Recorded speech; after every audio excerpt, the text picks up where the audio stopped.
Today's photography technique is a fun one. It's actually one of my favorites. For this technique, we have to talk a little bit about how a camera operates. So if you haven't seen the first video on the operation of a camera, I would encourage you to go back, watch that one, and then come back to this one to talk about some fun techniques. So the technique that we are going to be talking about today is something called long exposure photography. So when I say long exposure, I'm talking about how long the film or the electronic sensor is actually exposed to light. So we've already talked about how inside of an SLR camera there's a little mirror that drops down and exposes the sensor or the film to light.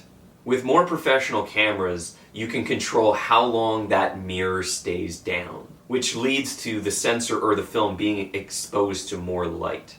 Typically the mirror will only stay down for only a fraction of a second, but with more professional cameras you can actually control how long that mirror stays down, and you can keep it down for 30 seconds, and some professional cameras can stay down for several minutes at a time.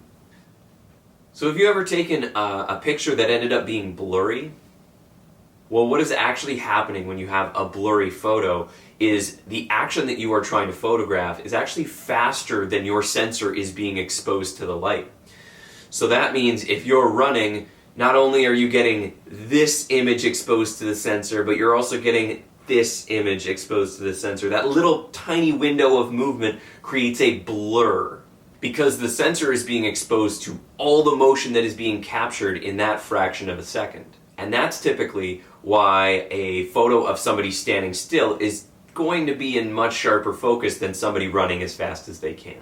So if we can take advantage of a longer exposure time, we can actually create some very cool images, and it opens up a brand new window to creativity with what we can do with a photograph.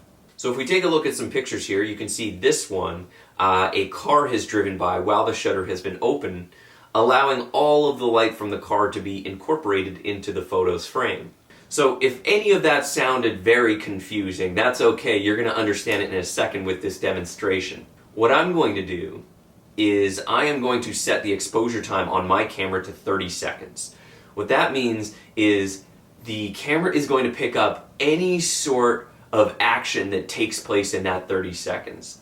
So I'm going to be using a flashlight, and I'm going to wave it around like a madman.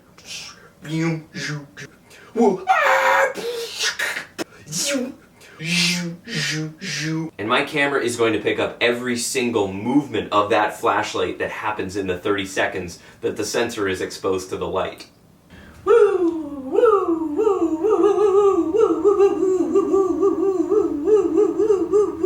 Now I know that on video that might have just seemed like an idiot alone in his basement waving a flashlight around. And you're not wrong, but here's what it looks like in a long exposure photo. Now you can see all the little light streaks that came from my flashlight. That happened because the sensor picked up every single bit of light that entered the camera during that 30 seconds that the shutter was open. Here's another example. See how you can create a blurry ghost-like effect? How I did that was I took the picture, I sat down for about 5 seconds, I got up, I changed spots for another 5 seconds, and that created the effect that you see here. Long exposure photography is also really good to use at nighttime.